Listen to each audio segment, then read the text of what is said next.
I'm about to read the personal statement that got me into Harvard, so beware. My stepdad was murdered on October 26, 2018. My football teammate was also murdered a year before that in 2017. So many people in DC have to experience the loss of important people in their lives due to gun violence.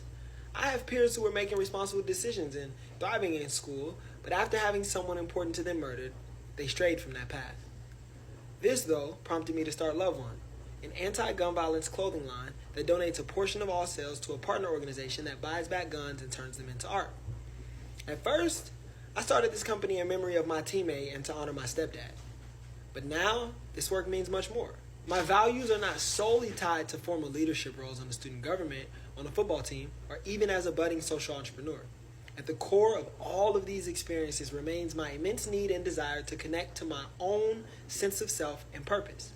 Going to college will expose me to people, knowledge, experiences, and opportunities that are not within my current reach. I am excited to tap into my full potential as I enter a powerful academic and professional network that will allow me to pay it forward and impact generations to come. I'm putting this out there so that students who are struggling in their current lives, whether you're homeless or whether you're experiencing gun violence or whether you're raising your siblings, that you would learn how to empower yourselves. You can create a company like I did, or create an organization. You can just keep track of the work that you're doing and think about how it's motivating you and think about how it's inspiring you. I want you to go back to one of my more recent videos and look at me suggesting to you that it's not necessarily about where you started. It's about what you do in between where you start and where you end up. So we want to know, what are you going to do? What is it that you desire? Where do you want to end up? What are you going to do with where you came from, right? Because people are going to look at you and say, well, who cares where you came from? Nobody cares, and you don't deserve opportunities because you're disadvantaged, whatever. So you got to look at yourself, your life, and you say, despite coming from here, my vision on life is X, Y, and Z.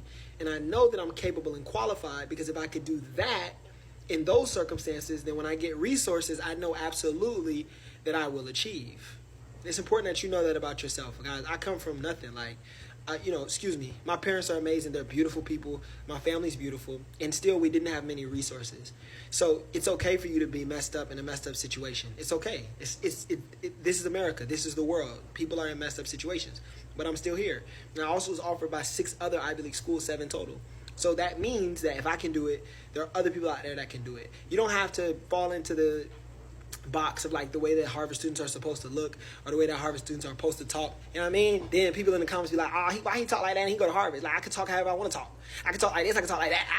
I can talk how I want to talk. And so can you. And I hope that you would take yourself serious. I hope that you would believe in yourself. I hope that you would let this message empower you to go and achieve your dreams, whether you want to work at LVMH or whether you want to run Universal Music Group or whether you want to start your own music company or whether you want to apply to Harvard or whether you want to be a professor at Harvard, whatever it is, or the president of the United States. You can do it. Just make sure that you remember that where you came from and where you going and where you going to get need to all work together well. So I believe in you. Peace.